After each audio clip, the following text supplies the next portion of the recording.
is the Modern Conservative Podcast with John Harvey.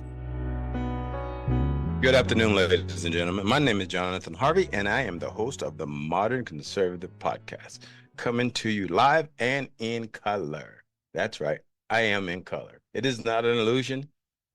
Black is beautiful. Not African American. I'm just black. But anyway, welcome to the show, ladies and gentlemen. And this segment of the show is brought to you by IronsightBC.com, America's latest and greatest coffee. You should try it. Go to IronsightBC.com, and every sip will love you just as much as you love it. Today, I want to talk about the great gangbang that happened last night. The gangbang of Donald Trump versus Kamala Harris and ABC. Boy, oh boy, oh boy, oh boy. America, if you don't know what a liar is by now, you will never know what a liar is. That woman was completely lying out her ass. And my media camera just disappeared. Well, I can still hear you.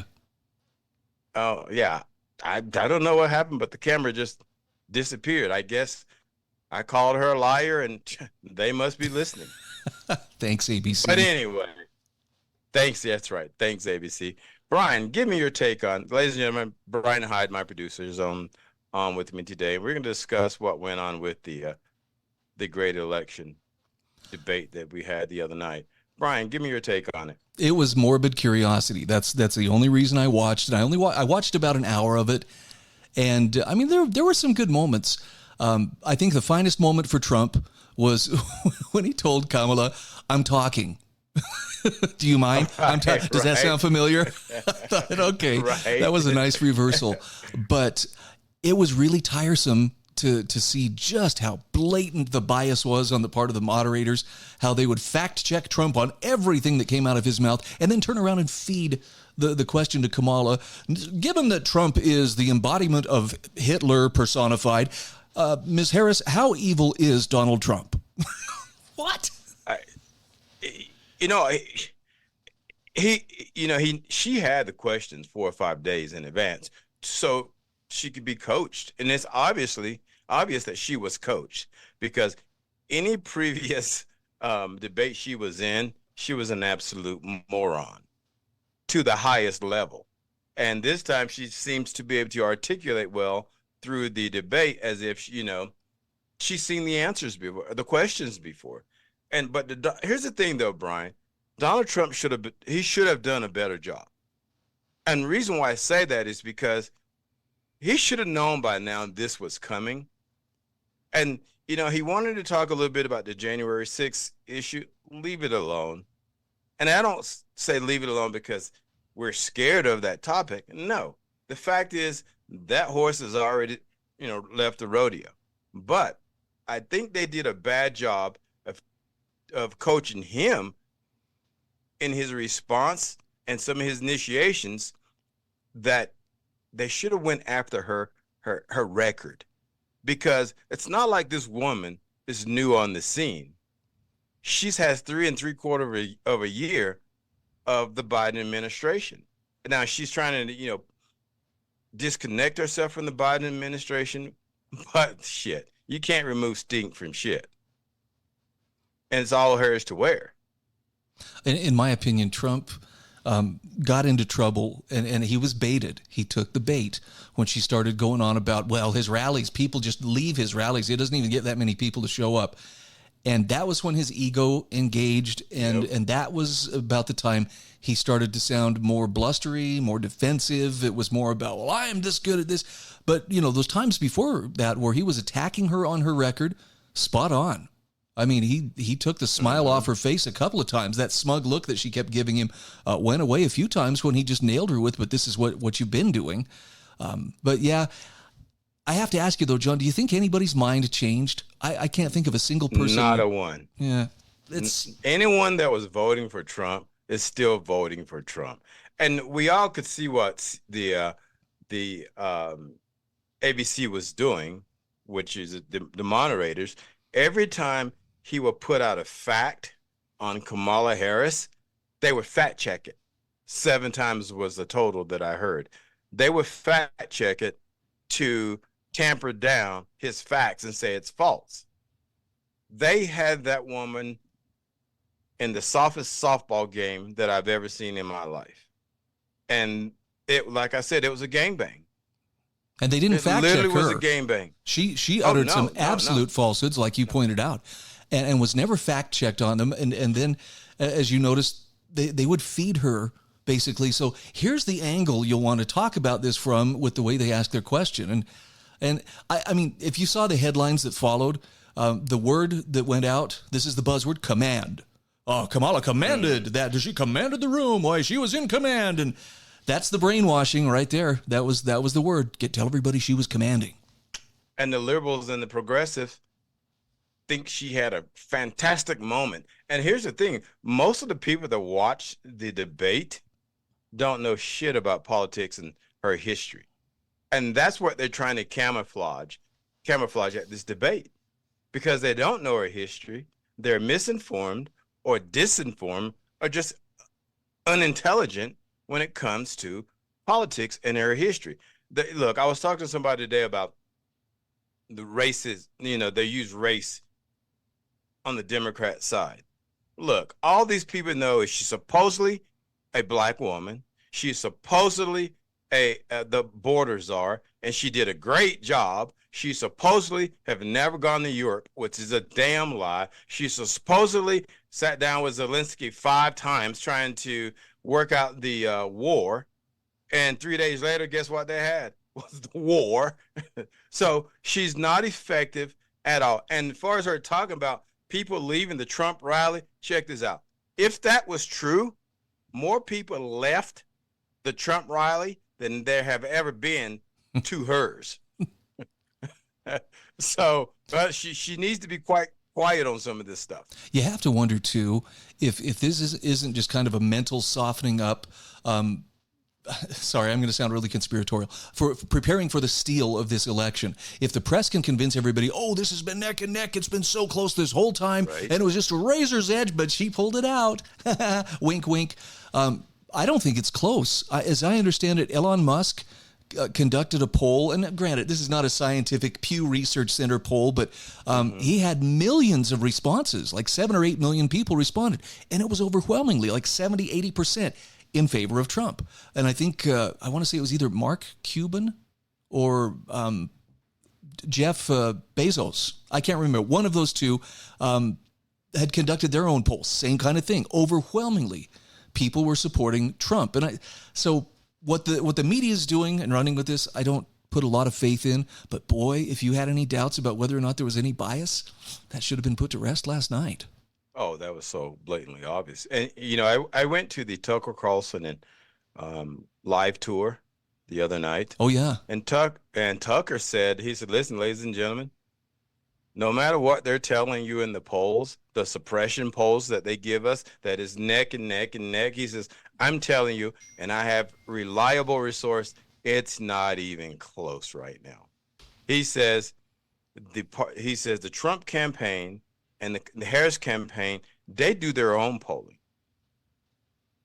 And inside sources say, on the Democrat side, she's hurting. On the Trump side, he's killing her. But so, which makes me think when they come out and they start speaking about these polls are so close and neck, which I know it's a damn lie. Oh, and she gained 3 points while Trump lost 4, after the debate last night. Exactly. Yeah, right. Exactly. Get ready for the steal. And I'm not talking about baseball either. Because they're setting us up for what's inevitable to happen. Because there's no way this woman can win. Look, Joe Biden was getting his ass handed to him after his last debate and before the last debate. You really think a woman who dropped out in 2020 because nobody wanted her to be president of the United States all of a sudden is going to get 80 million votes? You really think that's going to happen? No. Hell, Joe Biden didn't get 80 million votes. You think Joe Biden and Kamala Harris is going to get more votes than Barack Obama? Hell no, because that's what it's going to take, something like that, to beat Donald Trump. Hell, the Democrats are losing millions of voters as it is because they're tired of this crap. They are tired of this crap, and rightly so. And so it's going to be interesting, really, really, really, in about 5.5, 6 weeks. I think if he doesn't get taken out by then, who knows? Because Yeah. I mean, the funny stuff is not over yet, as far as I'm concerned. Um, and here's another thing: her vice president candidate. Oh man. Her, who in the hell in his right mind would want that guy to be vice president? He is a raging socialist, communist. I mean, he's social. I mean, I guess they're investigating his relationship with China now. So I hear the legislature is. So we'll see what's going to happen. But I want to ask you something else. I was thinking about this the other day, and Trump was talking about his mass deportation. You think it'll happen? Yeah, but it's not going to happen quickly. And it would probably be pretty ugly. I mean, I'm not trying to pass judgment and tell him he shouldn't do it. It's just when you're talking about getting millions of people who don't have permission and don't have business being in this country and getting them out, that is going to be a tough thing to do just because of the sheer numbers and the optics on it are not going to be pretty. But I mean, Trump took a lot of heat for bringing up, what's going on in Springfield, Ohio, with 20,000 Haitian refugees dumped into a 60,000 resident town. And I know David Muir from ABC said, well, I talked to the town manager. I talked to a bureaucrat who agreed with me, so therefore it didn't happen. But there's a big clash of cultures. And I'm not bagging on the people from Haiti. I'm just pointing out that's a third world culture that's being imported into a first world nation with no intention of assimilating. And there's going to be some real rough edges there. And it's being done not just, they snuck across the border. The Biden administration flew them over, gave them temporary protected status, and on the taxpayers' dime, brought them in and then distributed them throughout the country. Mm-hmm. And the thing is, I've been thinking, there's so many different types of immigrants. We mostly always talk about or speak on those coming from Mexico and South America.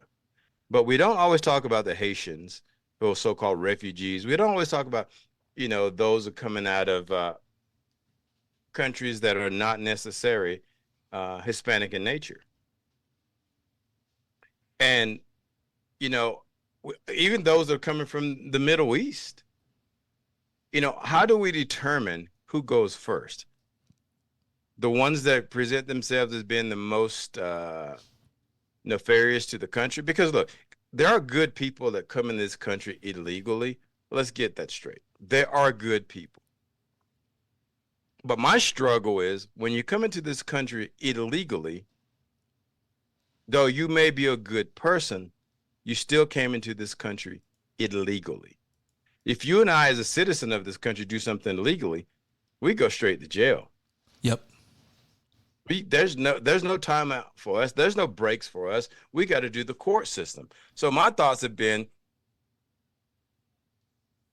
why give them a pathway to citizenship once they've broken the law? Yeah, we save our harshest punishment for people who walk through the Capitol without official permission. That's right. To the gulag with them. God. And we've killed, and that day in January 6th, so many police officers lost their lives. Yep. That lie she told, it's incredible. It's false. I just get sick and tired of hearing them lie. And there's no consequences to it. As a matter of fact, to them, lying is their reward for lying. They get rewarded for lying because they pull the wool over the people, half the country eyes, and they don't know any better because they know people do not do their homework or do not follow politics. I met a guy yesterday. He was a realtor.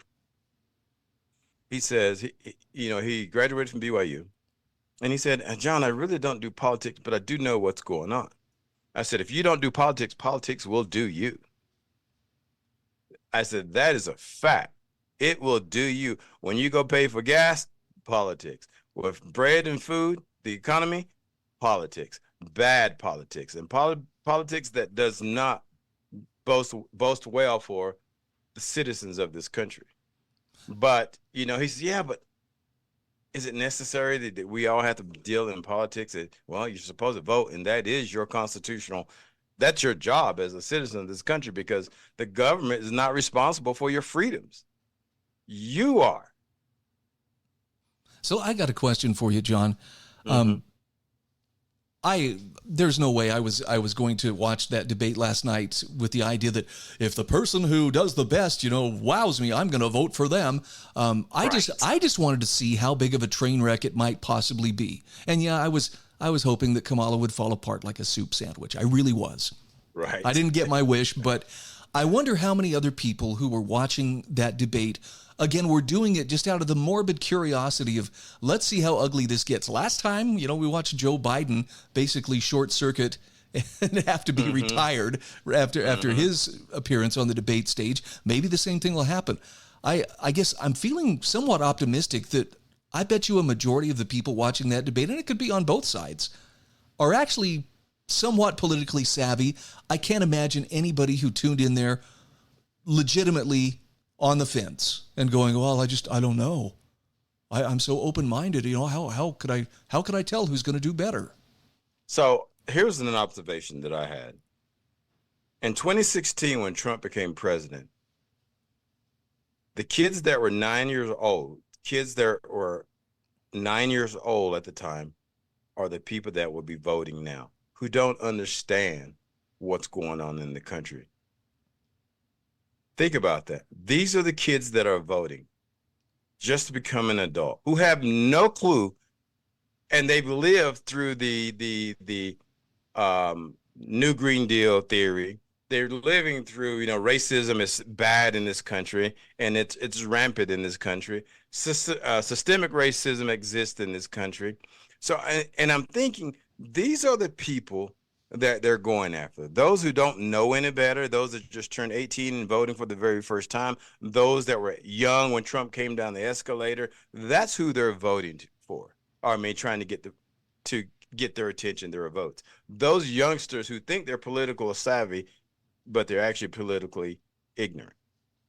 So when you say there are people sitting on the fence, guys like you and I, even Democrats that are not voting for Kamala Harris, they're not going to vote for her, because they already had, between 2020 and year to date, they know this woman has been a train wreck. And that's when she wasn't in charge. They know once she's in charge, she is going to be a train wreck and nothing's going to change. And they know she's lying, like no tax on tips. Let's start fracking. And she wants to get rid of plastic straws, and she wants to, all the things that she wants to do that was so extreme in 2020, she realized it's not going to work this time, because their own people are waking up. Their own people saying, this bitch is crazy. I got to tell you, I do have a bit of optimism for Gen Z. The millennials, okay, and I say this with all love because I have about 4 of my kids qualify as millennials because of where they were born. The millennial generation definitely got the brunt of the snowflake treatment as they were raised. They were self-esteem kids, but every week I get a chance to interview 4 different writers from a group called Young Voices. Now, granted, they have more of a free market conservative mindset, but what they are reporting, and something that gives me a lot of optimism, is that Gen Z is not nearly as malleable as the millennial generation was before them. In fact, they're inherently more distrustful of government than the millennial generation. So I'm sure there are some who are susceptible to, the Green New Deal, and the ones who are protesting, at the college, and you ask them, well, what are you protesting? Well, I don't know. But free Palestine, they're just chanting in unison with a crowd. But there are others out there. There's some solid young people coming up in Gen Z, and especially the males. Yeah, and a lot of the young women too. I only mention this because this is a prime mentoring opportunity for folks like you and me and anybody else who's got a little gray in our beard or a little touch of gray in our hair. There are some really solid young people coming up, and so I know it's not all of them, but there's enough that I actually see a difference between them and the millennial generation. Mm-hmm. Let's be hopeful. The problem with the younger generation is, they all talk about, capitalism is bad. Capitalism is bad. We need to be more socialist in nature. We need to do wealth distribution. Here's the problem with all of that they keep thinking. The most prosperous country and the people in that country are prosperous because of capitalism. Socialism, you don't own anything. Everything you own, you share it with everybody. Capitalism, you just don't share it because there's nothing to share because the government runs everything for you and does everything for you and tell you what to do. But the youngster in the United States don't realize, you go to college to work for a capitalist. Very true. You go to college to work for a capitalist. You don't go to college to give away your money. You go to college so you could be successful. And there's a mental disconnect there. And that disconnect is common sense. You can't say you hate capitalists while you're going to college to work for somebody else or be your own boss. If you're going to college to be a doctor, guess what? You're going to work for a hospital. And that hospital has a board of directors. And a lot of them are private citizens who are capitalists as well. If you're going to go be a CEO of a company, guess what? That company, 9 times out of 10, is capitalistic in nature. You're going to start your own coffee shop. Liberal, who hate capitalism. You're going to school, the business 101, so you could be a capitalist. So this is where they lost their common sense. Somebody should say to these kids, what are you going to go to school for? If you hate capitalism, what are you going to college for? I want to start my own restaurant chain. Oh, really? You're a capitalist, right? You're going to school for business. You're going to Harvard School of Business. Oh, you want to own a business? Or you want to own a law firm, attorney? Well, you're going to work for a capitalist, and eventually you're going to start your own firm. You're going to become a capitalist. Everything you do in your life will revolve around capitalism. Let's say you don't want to be own a company. You just want a good job. Well, you're going to work for a capitalist. So not everybody's going to work for a church, a 501c3, and donate their time. Because somewhere down the road, that 501c gets this donation from somewhere. If it's not the federal government, it's usually donations come from people who work for a capitalist, or it comes from corporations who are capitalistic in nature. See, the thing is, everything rolls back down to the capitalist. Like Jeff Bezos, for example, Zuckerberg, all these people who look like they're for socialism, they're not. They're capitalist. They will not survive without people who needed a job working for a capitalist. At the end of the day, it's capitalism that keeps the lights on in my house and in yours. Ladies and gentlemen, I think this show is coming to an end. It looks like I'm down on my clock. I want to say, Brian, 5 minutes? Or however long you want, Your Majesty. This one's your call. What time is it? I thought am I off today? Am I that damn old? No, I do have gray hair in my beard, and it's a lot. So yeah, I'm getting old. That's just your wisdom showing. Is that what it is? That's what it is. So what's your prediction? Since we have a few more minutes. So what's your prediction overall, November 5th, landslide, or Trump's going to get a I really believe that Trump banged again. I think Trump is positioned quite well to win this and to win it big. However, I think I agree with Brett Weinstein, who says Donald Trump could win this thing, but he says, I seriously doubt that the Democrats will allow him to take office. And he didn't say specifically how they're going to do it, but given the way that they reacted to the 2020 election, which we all know was the most honest and above board election in our nation's history, because they all got real patriotic and they wouldn't do anything to taint, the reputation of that election. Even though they spent the previous 4 years lying out their rear ends about Trump at every turn, along with the media, I think that's the great danger. And you had mentioned earlier, are they going to try to take him out again? I think that's a possibility. I know that the people who want to keep him out of power seem very committed. Because of that, I worry for Trump. And just think, what would that do? What kind of vacuum would that create? What if Trump and Kamala both, by some freak accident, that's in air quotes, were taken out? Mm-hmm. Who would step into a power vacuum like that? That's a scary thought. If Trump and Kamala was taken out? If both of them were taken out. Mike Johnson, the Speaker of the House, will come in for a minute. And then, hopefully, since we have the Congress, I don't know how that works. Maybe Hillary? I mean, I don't know.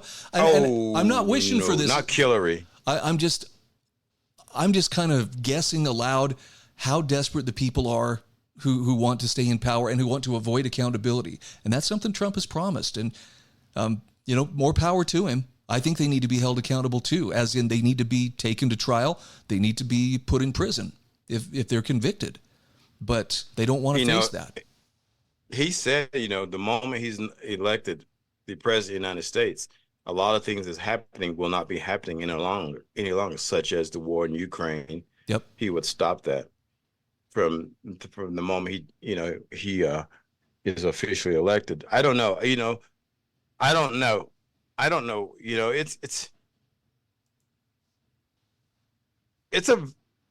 It's a serious situation that I don't know what's going to happen, because so many things can happen. Jamie Raskin said it himself. We won't certify the vote. What? Interfere with an election? Wow. Not the Democrats. I mean, because that's what they were talking about in 2020, and when Trump was asking Pence not to certify the votes, they're talking about doing it now. Jamie Raskin actually stated 14th Amendment.